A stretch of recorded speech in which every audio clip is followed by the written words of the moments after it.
What's up, guys? Welcome back to Libertad Game Supply for yet another deck profile. Before we jump into this one, if you've been enjoying the deck profiles or you like seeing some non-meta deck profiles, please drop a sub down below. I would really appreciate it. We'll have one out every single week. Some of them are good, some of them are what you're looking at right now. But without further ado, we'll get into this. So for this week, we are doing Bystial, Shaddoll, Lightsworns.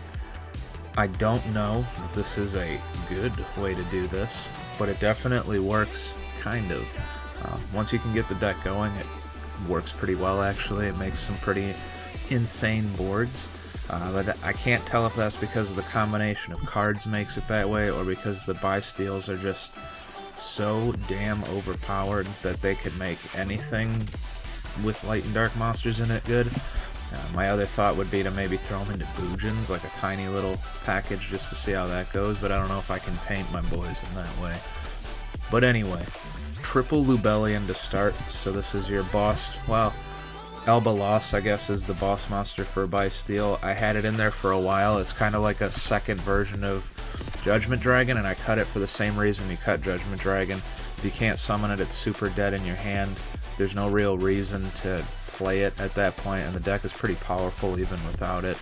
It's got a really good effect, but you don't really need it. You could play it at 1 if you wanted to, but it's kind of a meh.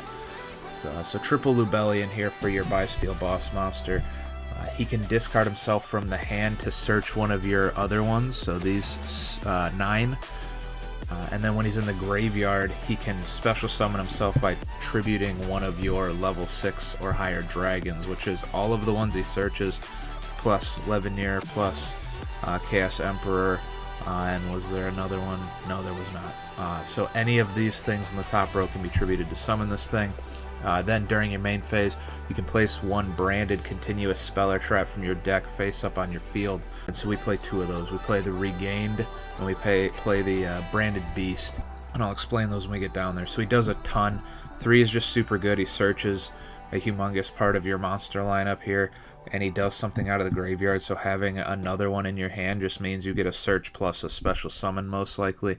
So super good. Triple Magnum Hut. All of these guys, you gotta banish a light or a dark monster to special summon them, and then they do something. So Magnum Hut, when he's summoned, you activate his effect during the end phase, whether or not he's still on the field. You can add a dragon monster from your deck or graveyard to your hand, and that's any dragon, so that's any of these, either of those or either of those, so big access to your deck there. Druisworm at 3, same deal, special summon off of the banish. If it's sent from the field to the graveyard, target one special summon monster your opponent controls, send it to the graveyard. And then triple Saranir, same summon condition. If this card is sent to the graveyard, you can send one Bystial monster or one branded spell or trap from your deck to the graveyard, except Bystial Saranir. So he would be like a Foolish Burial, so you can send really any of them, because they all kind of do something different, and you can special summon them back off of the branded Regained. So if you can get that play set up, maybe you would send this guy to then use his effect to special summon himself back out, to then search your Regained, to then special summon this thing back to the field. Lots of stuff. This deck, this core here, this archetype, super busted. Double Levenir, so probably one of your best like chaos monsters in the game. Different effect based on if you banish only light monsters, only dark monsters, or a little bit of each. This card's been around for a while, so you guys probably know what it does. But only light monsters, special summon one monster from the graveyard in defense position. Only dark, shuffle one random card from your opponent's hand of the deck. Both light and dark destroy up to 2 cards on the field. Once this deck gets going, you have access to whichever effect you want, because you're going to fill that graveyard with so many lights and darks that you just get to take your pick. The one Chaos Emperor Dragon of Armageddon, just because I've never had a deck that I could play it in before, and its effect is pretty nasty. He summons himself by banishing a light and a dark monster. Once per turn, you can pay half your life points, send as many cards you control as possible to the graveyard, except from the extra monster zone, and if you do, send cards your opponent controls to the graveyard up to the number of cards sent to the graveyard. Then inflict 300 damage to your opponent for each card sent to the graveyard by this card's effect. If this face-up special summoned card leaves the field, return it to the bottom of the deck. So it's just a humongous nuke, kind of like original Chaos Emperor Dragon was. You send all of your monsters that aren't in the extra monster zone to the graveyard, Then if you sent, 3 or 4, which is very likely because this deck can fill a board, you would just send the same number of monsters from your opponent's field to the graveyard. Say you were able to go 4 and 4, so you've sent 8 total. You then burn for 300 per monster, so 2400 burn damage. So pretty gnarly there. Chaos Creator, this is probably my favorite Chaos monster that's come out ever, and it's one of the more recent ones. So banish a light and a dark to special summon. Then you can target 3 banished monsters with different names, special summon one of them, then place the rest on the bottom of the deck in any order. So pretty cool, because you're going to banish pretty much everything in your deck. Like, you have the option to banish whatever monster, so this guy pretty much gives you access to whichever monsters you want just by setting up that banish zone a little bit. So super cool.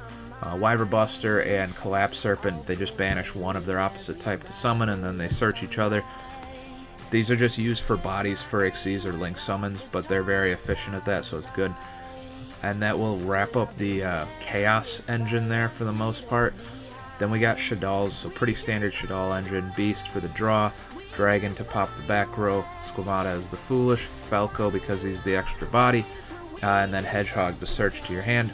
And then of the new support, we play the one Ariel. If it's sent to the graveyard, you can banish up to 3 cards from your graveyard, which will trigger the effect of your Regained, which is good. It can also set up monsters for your Chaos Creator, which is good, but we only play the one because it's fairly particular.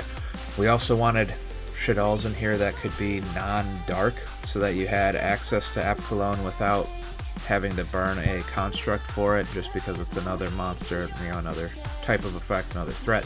And then the triple Wendy. If it's sent to the graveyard, special summon a Shaddoll monster from your deck and face down defense position, except Wendy. Your flip effects, you're probably not going to use at all, because you're not going to be using your normal summon on that. It's most likely going to be one of these 5 if you have them. Otherwise, you're not normal summoning at all, really. Everything is pretty accessible out of the hand as far as special summoning, or you're just using it for fusion summons, so those flip effects we don't worry about. Then for our Lightsworn monsters, we got the 1 Felice and 3 Wolf. 4 do the same thing. If they're sent from the deck to the graveyard, they special summon themselves, so it's kind of similar reason to playing the Wyver Buster and Collapse Serpent. It's just another body on the field. They're both level 4s, so you can overlay for the Minerva or the Baguska, or they're just bodies for Link summoning, which you will do quite a bit of. Triple Raiden, this guy kind of gets the thing going. So if you open this, it's a really good normal summon just to mill 2 and then mill another 2 in the end phase, just to try to get some stuff in the graveyard to get those plays going. On top of these here, he's probably one of your better turn 1 cards to get a hold of outside of your Bystials. And then double Lumina. I had it at 3. It's not good at 3.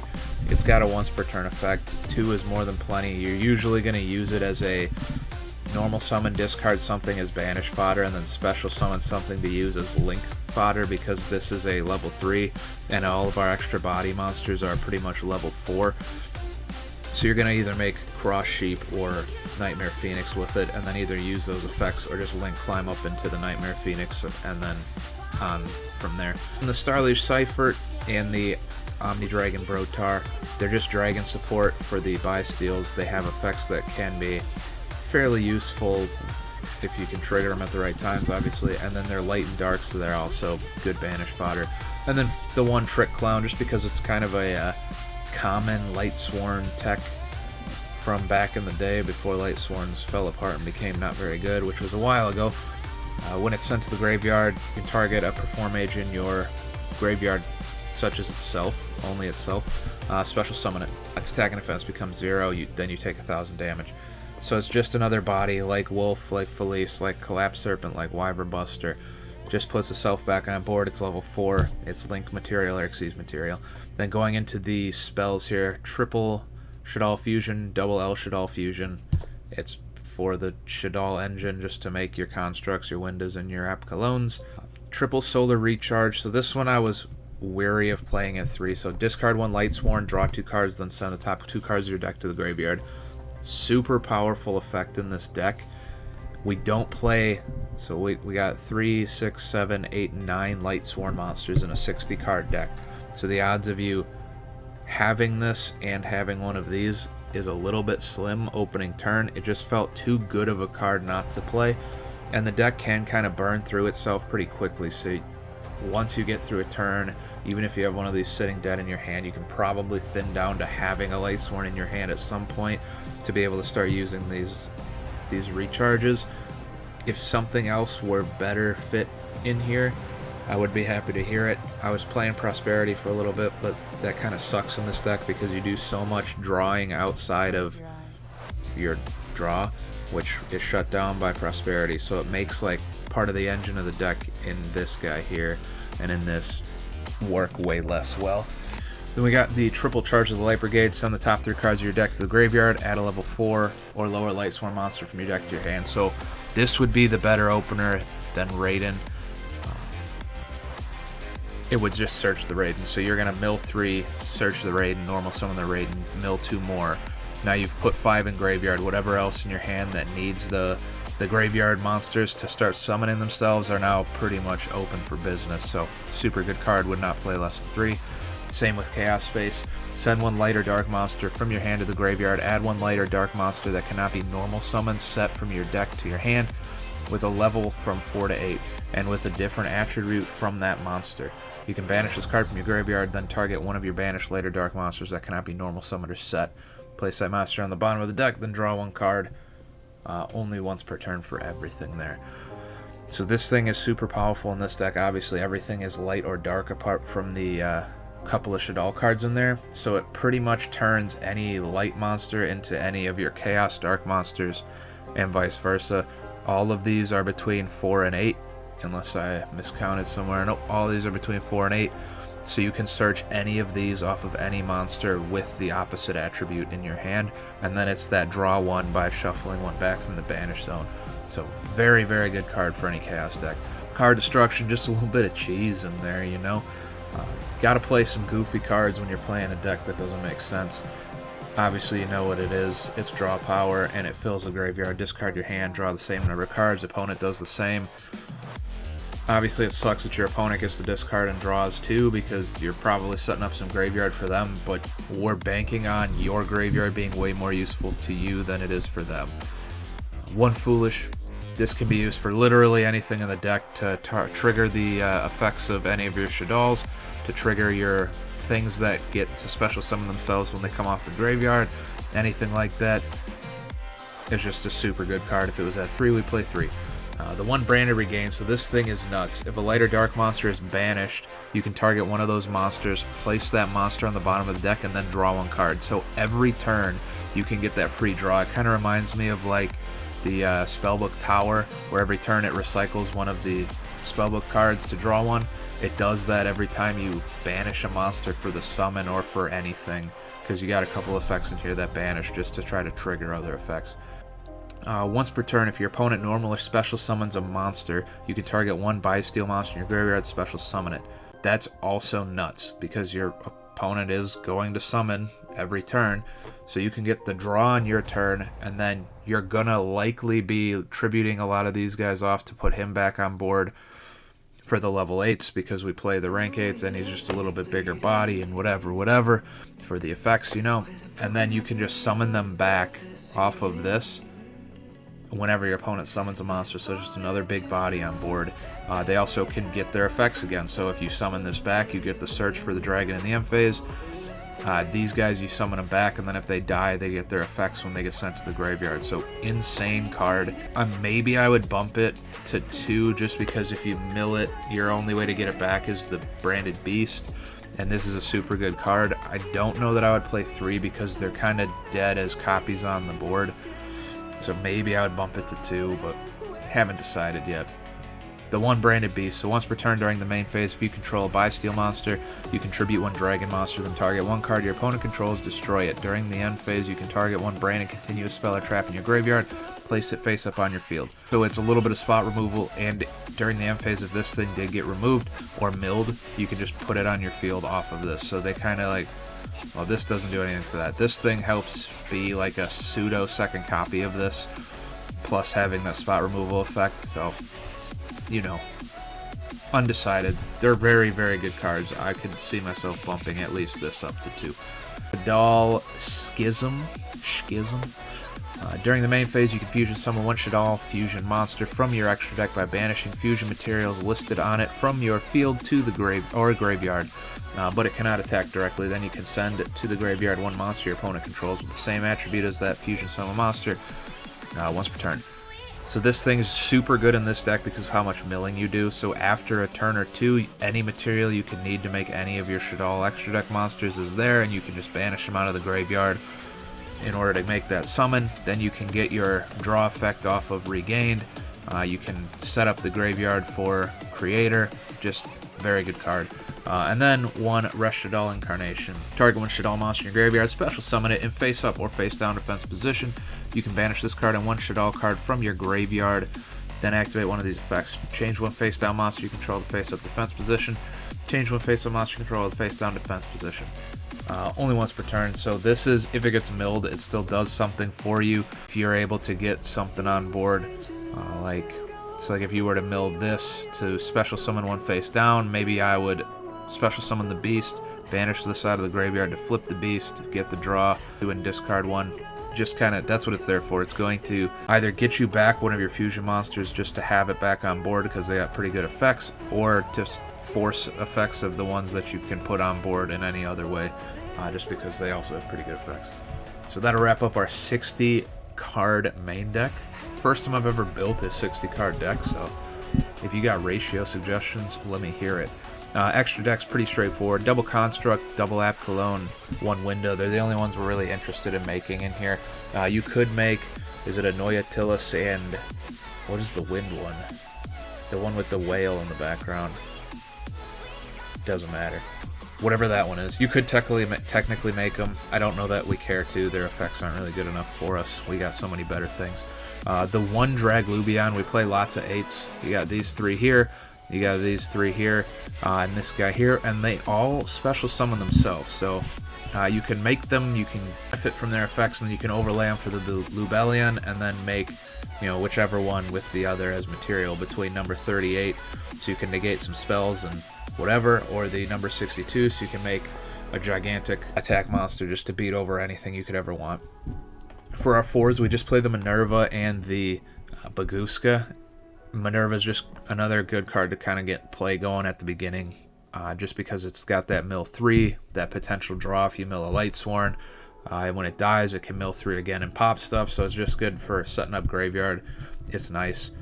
The one Baguska is just a really good control card. I could see you cutting this to make room for another Link monster. I just couldn't think of another Link monster that I would want to force into here. I suppose it would be a 5. If I had to pick another one, I would put a 5. I couldn't really think of another lower Link, like 1 or 2 or 3 Link monster that I cared enough about trying to fit in here, but I like the Baguska. I like the Drunken Tapir there. One Cross Sheep, you do a lot of different type of summoning in terms of Xyz and Fusion, so you can benefit off of the special summon from the graveyard or the attack reduction. Usually what I would do is summon this thing if I know I'm going to be able to make one of these others to benefit off of the effect before I link up into something else. So it's just like a little something you can abuse, otherwise you're probably just going Phoenix.